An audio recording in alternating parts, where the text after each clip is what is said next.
A major question that a lot of atheists and skeptics have against Christianity is why didn't the Lord with all his power stop Satan immediately? Think about it. If the Lord is all-powerful and all-knowing, can't he have just not created Satan in the first place? If Satan never existed in the first place, there would have been no rebellion and war in heaven, therefore there would be no serpent to tempt Eve, and by the possibility that nothing else, including their free will, would tempt them to sin, that means that Adam and Eve would have never sinned.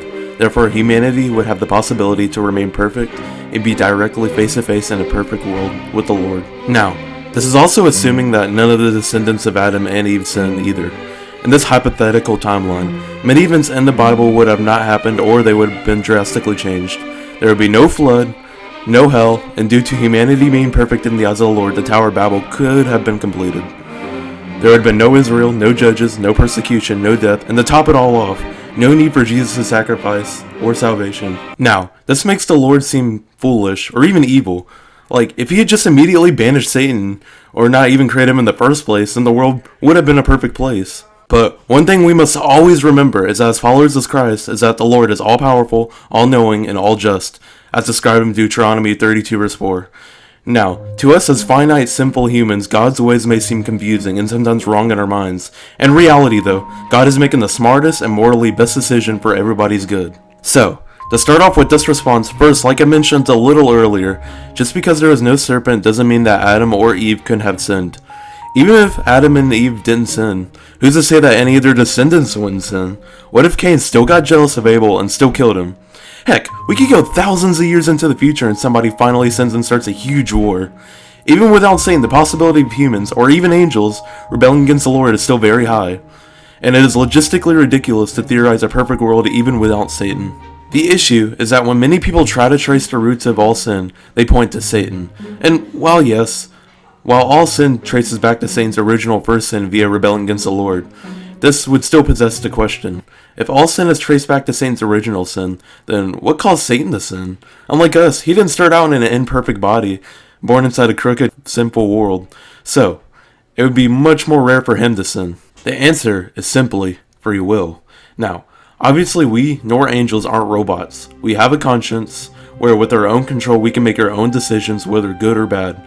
Now, the most likely reason why the Lord gave us free will was so that we could express true love and happiness. Think about it. If we were all just feelless robots with no emotion and no control, that wouldn't be a very appealing and fun reality. Not only that, but because we can't truly love without free will, we can't worship the Lord, which is what he ultimately wants out of all of us. But there is one major consequence of free will. Because we can make our own decisions, that means that not only do we have the capacity to love the Lord, but we also have the capacity to sin and hate the Lord. This explains Satan. Originally, he was the highest angel in heaven, until freedom of thought got to him. This led to pride, which over time led to Satan rebelling against God and starting a war in heaven, which led to him falling out of heaven like lightning.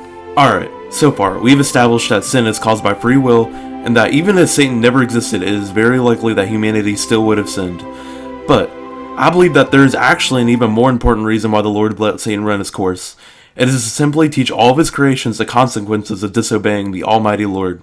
By letting the event happen, it teaches God's creations like you and me the consequences of disobeying his authority, so that with free will we could still obey the Lord.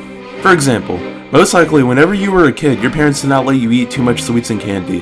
When you complained, they most likely told you about how it was bad for your health and showed you examples of many people who have become overweight and sickly from eating unhealthily. Heck, look at cigarettes for example. Overall, society looks down upon them because they are addictive and destroy your health. You'll see many non-profit advertisements convincing you to stop. All this push to stop people from smoking would not have happened if we didn't witness the horrible long-term bodily effects of smoking.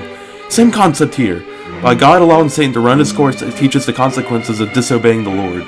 In the end though, once Jesus returns to bring heaven and place it on newly reformed earth, made perfect again, Satan, along with all of his followers, will be forever casted down to eternal death, never to serve anybody ever again. So, I encourage you fellow viewer, come to Christ and stop living a life of rebellion. If Satan with all of his power and all of his strength can stop God, what makes you think that you could save yourself from hell on Judgment Day? So, I encourage you not to make the same mistake as Satan. Come to Christ. Have a blessed day. Amen. Hey, if you're still here and watched the entire video, thank you so much for watching. If you found this video helpful, please like the video and subscribe. I'll try to upload as much as I can, but if you have anything to say, please feel free to say in the comments. Thank you so much for watching. Have a blessed day.